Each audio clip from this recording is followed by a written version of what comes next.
अस्सलाम वालेकुम, welcome to my channel.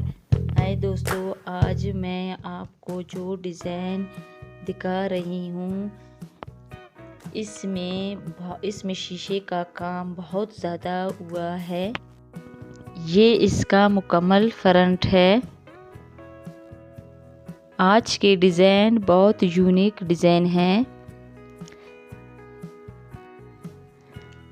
ये न्यू डिज़ाइन है और इसमें चौरस शीशे का काम बहुत ज़्यादा हुआ है और इसके बारे में ज़रूर कमेंट में बताएं।